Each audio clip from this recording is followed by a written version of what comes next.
अरे दोस्तों, लास्टली हम इस चैप्टर मतलब इस एक्ट के अंदर सेक्शन 1 to 4 डील कर चुके हैं।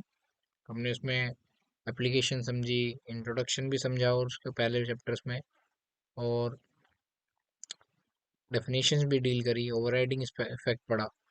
ठीक है, और एप्लीकेशन ऑफ द एक्ट भी देखी। बहुत चीज़ें हमने इसमें चेकआउट करना है आपको। ठीक है, उसको समझाया है मैंने, बहुत अच्छी डीप तरीके से समझाया है कि प्रोहिबिटरी रिलेशनशिप क्या होती है। ठीक है, सबइंडास कौन होते हैं, डिग्री ऑफ प्रोहिबिशन रिलेशनशिप के अलावा आपका जो सेकेंडरी रिलेशनशिप है, कस्टम है, मैरिज आपकी जो है, सिविल कोर्ट्स कौन से होंगे, डिस्ट्रिक्ट कोर्ट कौन से होंगे, वह सबको आज सब कुछ आपको बता रखा है। ठीक है, प्रिस्क्राइब रूल्स किने किने गाएंगे आज। मैं ना इस लॉ के अंदर जो सेक्शन 5 to 8 है, क्या कहना चाहते हैं, उनको बहुत ही कंसाइज तरीके से आपको समझाने की कोशिश करूंगा। इतना मतलब कि हाइपर ना होइएगा, बहुत ही छोटा सा छोटी सी बात ही करते हैं।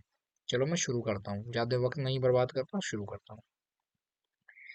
सेक्शन 5 बात करता है condition of marriage between Hindus. क्या कंडीशन होनी चाहिए? Any marriage may be solemnized between two Hindus at the time of marriage. जब उनका विवाह हो रहा है तो उनकी मैरिज को सोलमनाइज पुख्ता करने के लिए दो हिंदूज के बीच में क्या क्या होना चाहिए, या क्या क्या नहीं होना चाहिए। ये कहता है neither party having a living spouse.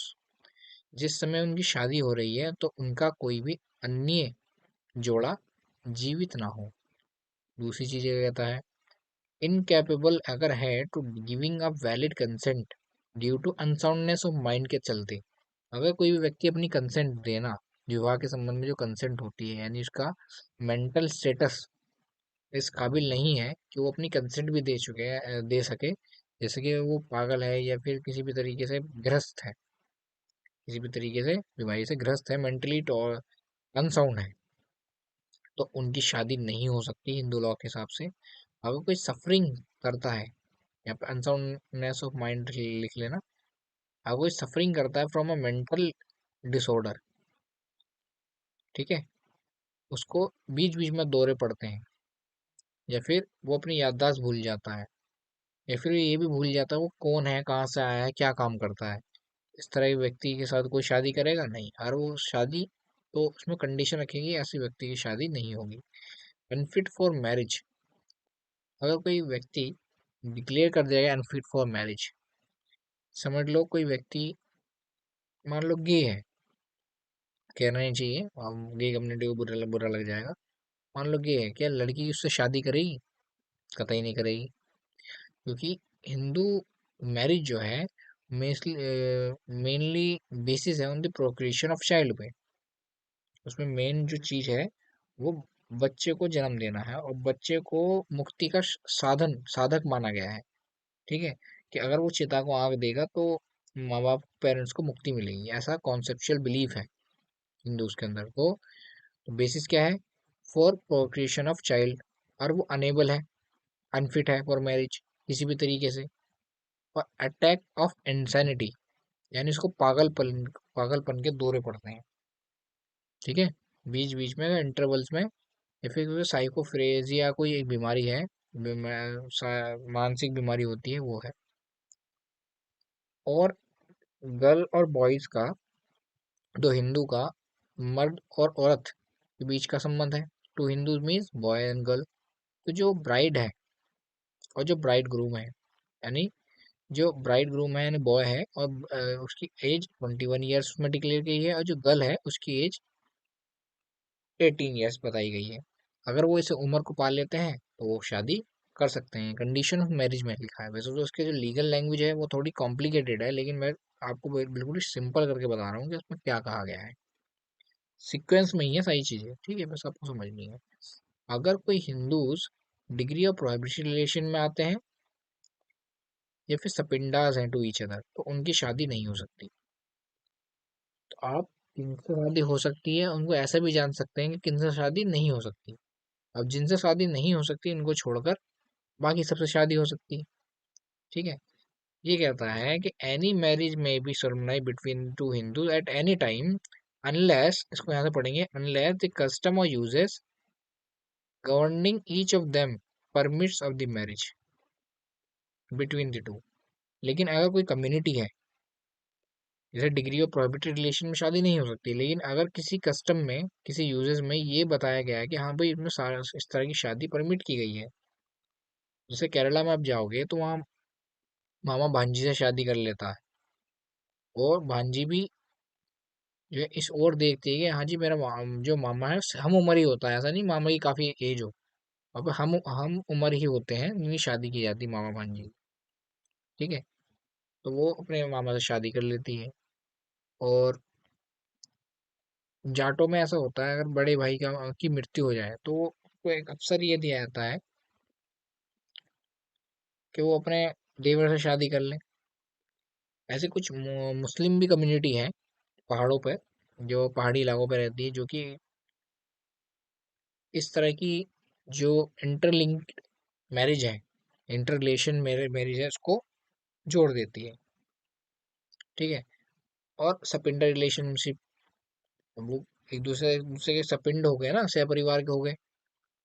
Direct अब भाई बहन पे मत आओ, रिलेशनशिप जो परिवार के बीच में है, अगर उसमें भी आ रहा है कोई, अगर लॉ कस्टम परमिट कर रहा है तो वो मैरिज भी मान ली जाएगी, लेकिन स्पेशली क्या है उसको मैंने इसलिए बोल्ड किया है, डिग्री ऑफ परमिशन रिलेशन सपिंडा में मैरिज नहीं होगी। लेकिन अगर कहीं स्पेशली कोई कस्टम है, कोई यूसेस है, और वहाँ पे ऐसे लंबे समय से होता आ रहा है, तो कस्टम यूसेस जो फोर्स ऑफ लॉ अप्लीकेबल करती है, तो उन पे ये एक्सेप्शन लागू होगी। अब बात करते हैं गार्जियनशिप इन मैरिज। पहले क्या हुआ करता था भाई, छोटे छोटे बच्चे बालिकाओं का विवाह कर दिया था, जिसे हम अब बाल विवाह कह सकते हैं, लेकिन अब धीरे धीरे लॉ के आने से खत्म हो गया है। लेकिन अब कहीं जगह गांव में अब भी ऐसा है जहाँ पे 12 साल, 16 साल, 14 साल की लड़कियों का विवाह कर दिया जाता है। उस समय कौन देखो, अब वो तो बच्चे हैं, वो तो अपनी कंसेंट देने के लिए योग्य है ही नहीं, तो नाबालिग हैं। फिर उनकी कंसेंट कौन देते थे उस समय? तो गार्जियंस जो भी उनके होते थे वो उनकी कंसेंट दिया करते थे। अब जब लॉ आ गया child marriage restaurant amendment act 1978, अब जब ये लॉ आया, एक 2002 में भी अमेंडमेंट हुई आई थिंक इस लॉ के अंदर, ठीक है, चाइल्ड मैरिज रेस्ट्रेंट एक्ट से रिलेटेड।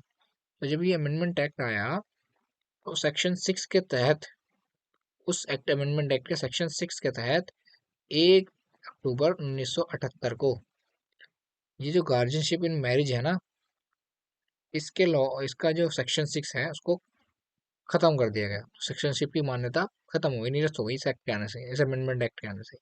बात करते हैं सेक्शन 7 की। सेक्शन 7 कहता है कस्टमरी रिट्स एंड सेरेमनी को फॉलो किया जाएगा ऑफ द आइदर पार्टी।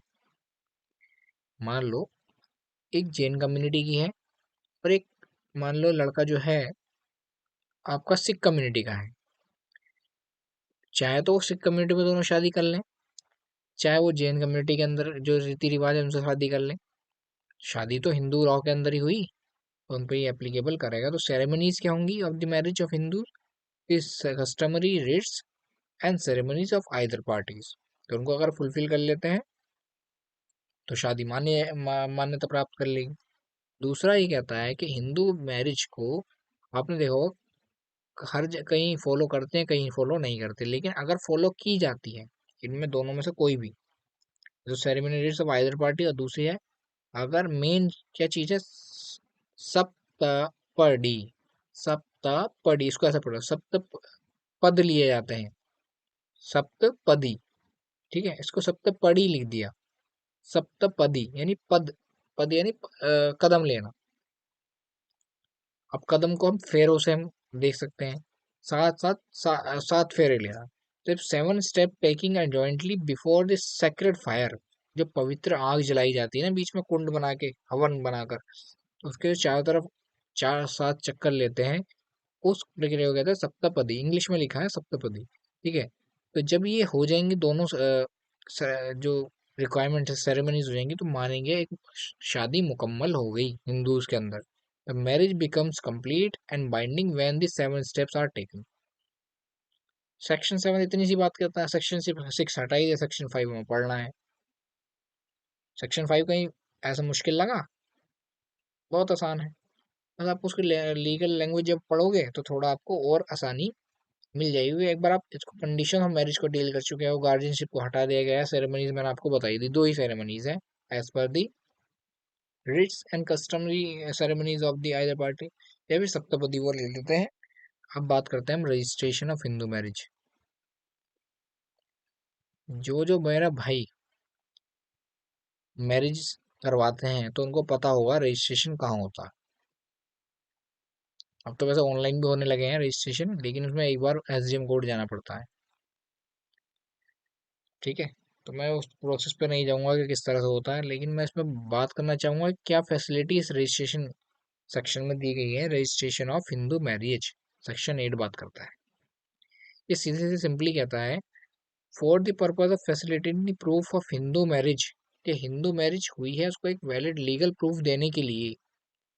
कि ये काफी नहीं है कि दो सेरेमनीज और कस्टम से शादी हो रही है, नहीं ये काफी है, लेकिन कानूनी मान्यता उसको वैलिड रजिस्ट्रेशन नंबर तो मिलना जरूरी ना। जब लॉ बन गया है, प्रोविजन रजिस्ट्रेशन गया, तो लॉ को कंप्लाई भी करना चाहिए। आने हो सकता है विदेश जाने में आपको शादी का वो प्रूफ न मांगने की सेरेमनीज है, कस्टमरी डेट्स हैं, जो भी आप मुकम्मल तौर से वो पूरी करते हो, तो हो सकता है उसको मान्यता ना दी जाए। तो जरूरी है जो लॉ एक बन गया है उसकी फैसिलिटी उठाएं और एज अ प्रूफ बनाएं अपनी हिंदू मैरिज को। ठीक है, हिल रहा है बार बार। ठीक है, ये कहता है for the purpose of facilitating the proof of Hindu marriage, state government कौन प्रोविजन कर रही है? State government. आप ये दिल्ली के अपना अलग लॉ होंगे रजिस्ट्रेशन के, यूपी के अलग होंगे, राजस्थान के अलग होंगे, लेकिन होगी तो सबके रजिस्ट्रेशन ही।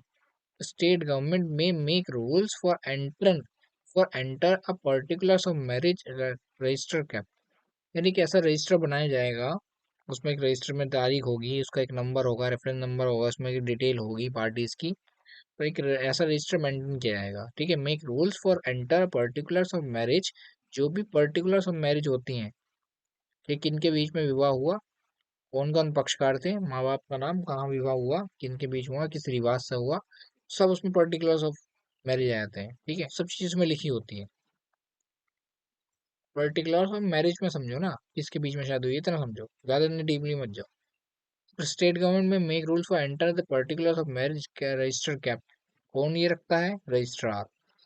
तो कंपलसरी रूल्स बनाए जाएंगे, जो कंपलसरी रूल्स होंगे, या फिर कोई ऐसा कंपलसरी रूल्स भी बना सकते हैं, enter a particulars of marriage और contravention of any rule shall be punishable with the fine which may be extend to ₹25। अभी 1955 का लॉ बना है, तो उस समय 25 रुपये बहुत हुआ करते थे, है ना, 25 रुपये बहुत हुआ करते थे। बहरहाल हम ये कह रहे कंपलसरी रूल्स भी बना सकती है स्टेट गवर्नमेंट में, make compulsory rules for enter particular marriage, क्या करने के लिए? Enter a particular marriage, particulars of marriage को एंटर करने के लिए रूल कंपलसरी रूल्स बना सकती है। क्या आपको आपको रजिस्टर करवानी ही होगी, वरना हम मान्यता नहीं देंगे आपकी शादी। या फिर आपको कहीं फॉरेन कंट्री में जाते हैं तो एयरपोर्ट पे आपको रोक लिया जाएगा, तो आपसे हस्बैंड वाइफ है ही नहीं, साथ में कैसे जा रहे हो जी? कारण बताओ, या ट्रिप है या कुछ और मामला है? इस तरह से चीज़ों से बचने के लिए प्रूफ ऑफ मैरिज के लिए आपको अपनी मैरिज रजिस्टर करानी जरूरी है। या फिर अदर पर्पज के लिए भी, पासपोर्ट पर नाम चढ़ाना है तो आधार कार्ड से वैसे हो जाता है, लेकिन वैलिड प्रूफ मैरिज का अगर आपको दिखाना है तो क्या होगा? मैरिज सर्टिफिकेट होगा। कौन इशू करेगा? सब रजिस्ट्रार इशू करेगा। तो सच रूल में shall be laid down before the state legislation, और अगर इस तरह के कोई रूल बनाए जा रहे हैं तो स्टेट लेजिस्लेशन के समक्ष भी वो रखे जाने जरूरी है, जैसे ही वो बन जाए। हिंदू मैरिज रजिस्टर्ड होगी, शैल at the reasonable time and be open for the inspection. जो हिंदू मैरिज रजिस्टर जो होगा ना, जिसमें कि किसी भी पक्ष के जो रजिस्ट्रेशन हुआ है, ये जो है ना प्रैक्टिकल नॉलेज है, इसको आप ऊपर से ऐसे ही पढ़ लो। यानी पहले स्टेट गवर्नमेंट रूल बनाएगी, एंटर पर्टिकुलर मैरिज, कि वो एंटर करे पर्टिकुलर्स ऑफ मैरिज किसी रजिस्टर में। दूसरा कंपलसरी रूल भी बना सकती है कि आपको एंटर ही करवाना पड़ेगा, अगर उन्होंने कंट्रावेंशन करी तो उस पर जुर्माना लगाएंगे, जो भी इसमें 25 रुपये लिखा हुआ है एक्ट के अंदर। तीसरी चीज ये कहता है such rule shall be laid down before the state legislation, जैसे आपने रूल बना लिए ना तो स्टेट लेजिस्लेशन को भी बताओगे जी हमने ये रूल्स बनाए हैं मैरिज सर्टिफिकेशन देने के लिए। चौथी ये कह रहा है कि अगर हिंदू मैरिज रजिस्टर है और उसमें आपने बताया कि हाँ जी आप फीस चार्ज भी तो करोगे, तो उसमें क्या एंट्री वगैरह भी तो करोगे दिखाने के लिए, भाई कल को किसी पास सर्टिफिकेट गुम गया है, खो गया है, या फिर उनके पास प्रूफ ना हो जाए, चोरी हो गया, तो कल को जाके वो एक सर्टिफाइड कॉपी भी तो निकलवा सकते हैं। तो इसके लिए क्या होगा, एक रीजनेबल टाइम ओपन इंस्पेक्शन के लिए रखा जाएगा। ठीक है, आप आगे इंस्पेक्ट करो, अपना एक नया सर्टिफिकेट इशू करवा लो, उसका certified copy extract there from as per prescribe fee. ठीक है, फी भी तो लगी भाई, फोटो कॉपी होगी, मोहर लगेगी, दोबारा से वेरीफाई होगा, शादी दोबारा नहीं होगी लेकिन सर्टिफाइड कॉपी तो निकलवाओगी, तो उसका एक प्रोविजन है। अब मेन चीज अब आ गई, अब ये कहता है not standing anything contain in this section, जो कुछ भी इस सेक्शन में लिखा है उसके बावजूद भी the validity of any Hindu marriage shall in no way be affected by the omission to make the entry. अगर वो अपना रजिस्ट्रेशन नहीं कराते, ठीक है, या फिर उन्होंने रजिस्ट्रेशन कराया लेकिन किसी वजह से रजिस्टर में चूक हो गई, कुछ गलत डिटेल लिखी गई, अब वो मैच नहीं करते उनके रजिस्ट्रेशन सर्टिफिकेट से, तो इसके होने से उनकी शादी पे कोई इफेक्ट नहीं पड़ेगा। ठीक है, यानी हिंदू लॉ इनके ऊपर एप्लीकेबल ऐसा ही होगा जैसा होता था। ठीक, ये सेक्शन सिर्फ और सिर्फ इतना कहता है। Condition of marriage section 5, ceremonies को हटा, कहता है गार्जियनशिप को हटा दिया है। सेरेमनीज दो तरह की होती है, कस्टमरी रिट्स को फॉलो करके, सप्तपदी को करके। फिर आ जाता है रजिस्ट्रेशन ऑफ हिंदू मैरिज।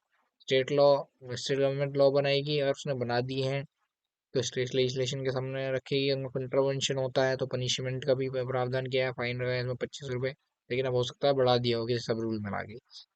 लेकिन अब उसके बाद आता है कोई हिंदू मैरिज रजिस्टर्ड हुई है तो उस पर रीजनेबल टाइम देना जरूरी है कि वो इंस्पेक्शन कर सके, हाँ वाकई में क्या उसका मैरिज हुई भी है या नहीं, किसी दलाल ने बेवकूफ बना दिया, सब चीजों का प्रावधान करता है लॉ मेकिंग बॉडी। ठीक, और इसके बावजूद कि उन्होंने एंट्री नहीं की है, फिर कोई गलती हो गई है, कोई चूक हो गई है, उसमें भी क्या है उनकी क्या मैरिज पे फर्क पड़ेगा, नहीं पड़ेगा। सिर्फ ये एक्ट इतना ही कहता है। तो आज के लिए इतना ही। अच्छी लगी वीडियो तो भाई लाइक शेयर एंड सब्सक्राइब करें। धन्यवाद, जय हिंद।